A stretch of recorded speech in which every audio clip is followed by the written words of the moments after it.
안녕하세요. 웃음건축 송재권입니다.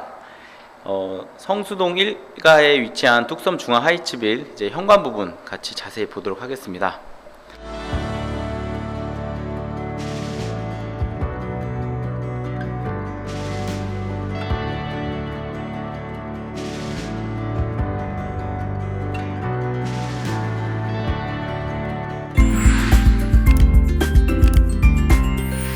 그래서 이제 현관에 처음 보여지는 바로 이 중문의 경우는 초슬림 3연동 도어라는 것으로 시공을 했습니다.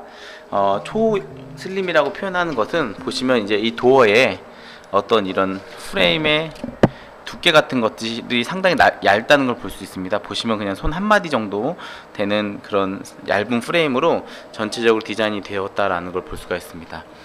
이 제품 같은 경우는 보시다시피 이렇게 멀리서 봤을 때 이게 상당히 슬림한 느낌이 그대로 연출이 되면서도 동시에 브론즈경 약간의 색깔이 좀 있지만 그래도 서로 공간에 어떤 사람의 형상 정도는 보여줄 수 있는 그런 형태의 유리를 넣었다라는 것을 볼 수가 있습니다. 그래서 이 3연동 도어를 열고 나가게 되면은 이제 이렇게 현관을 마주하게 됩니다. 현관 같은 경우는 크게 확장을 하거나 공간을 늘리지는 않았는데 최대한 그런 어떤 좀 확장된 느낌을 연출하기 위해서 노력을 했습니다. 보시면은 지금 이게 너무 가까이서 찍어서 그런데 제가 조금만 멀리서 이 공간을 한번 보여드리도록 하겠습니다.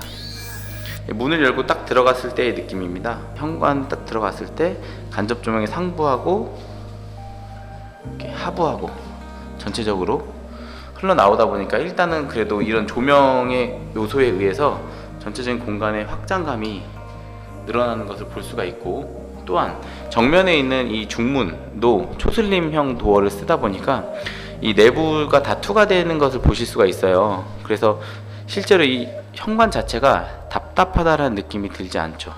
그 다음에 또 오른쪽에 보면은 이렇게 벽체 같은 경우도 손상, 이게 도배로 하게 되면 아무래도 오염이 빨리 되기 때문에 보시면 전체적으로 필름 마감을 해서 중간중간에 이렇게 매지라는 걸 넣어서 필름을 깔끔하게 시공을 해서 이 공간 같은 경우도 상당히 확장감 있게 보여질 수 있게끔 디자인을 했습니다.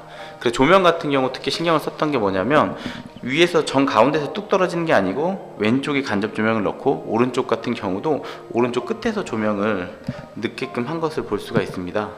지금 보시면은 천정 같은 경우도 조명 계획이 이렇게 오른쪽으로 좀 쏠려 있는 것을 볼 수가 있습니다.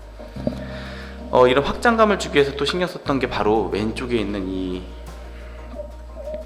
신발장인데요. 실제로 보시면 오른쪽이랑 왼쪽 중에 어디가 신발장인지는 제가 이미 말씀을 드리긴 했지만 아마 그냥 보면 모를 겁니다. 근데 보시면 이제 왼쪽이 신발장인데 왼쪽 같은 경우도 상부와 하부를 나누지 않고 보시면 전체적으로 한 개의 도어로 쭉 위에서부터 밑으로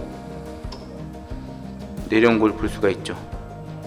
당연히 이제 하부는 살짝 띄어서 전체적으로 평상시 사용하는 신발 넣을 수 있게끔 계획을 했고요.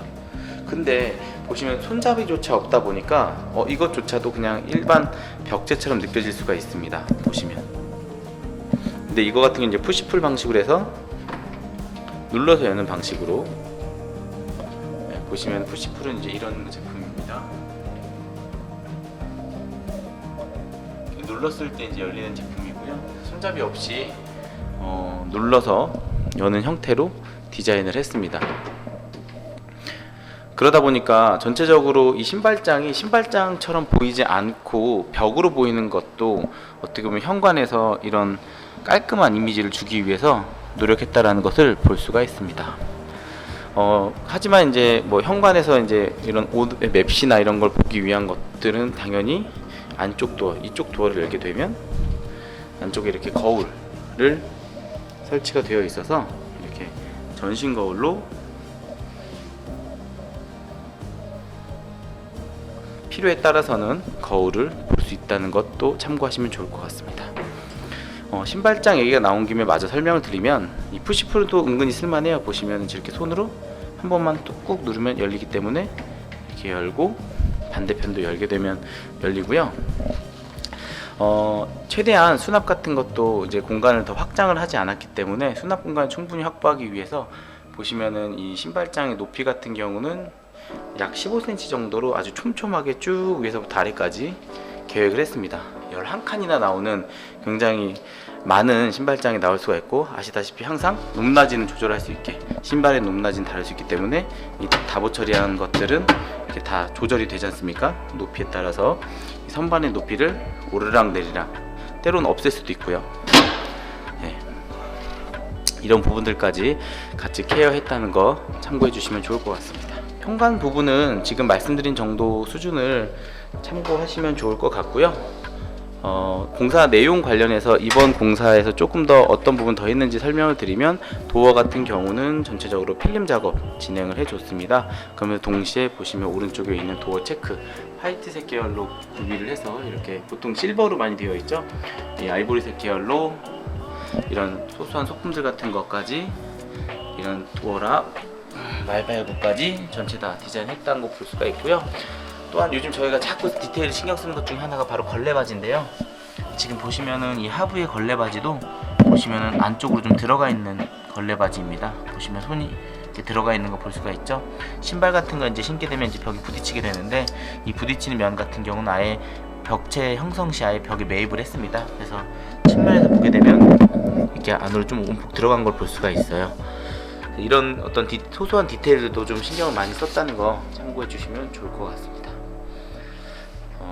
또한 이 벽체 관련해서도 한번 설명드리고 싶은 게, 만약에 벽지 같은 경우는 이렇게 보시면 이제 왼쪽 면 여기는 이제 벽지라, 벽지는 이제 한 폭 한 폭 이렇게 붙이면 되는데요.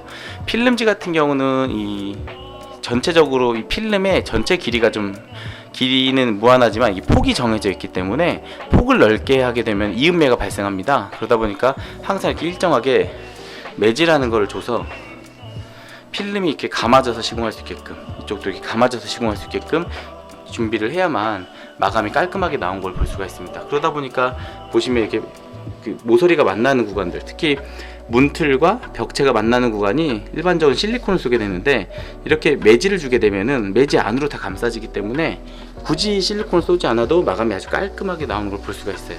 이렇게 이런 것들은 이제 좀 시공의 디테일이라서 영상에서 한번 봐주시고, 초부에 이제 뭐 상담 원하실 때 상담 오시면 제가 좀 자세히 설명드리도록 하겠습니다.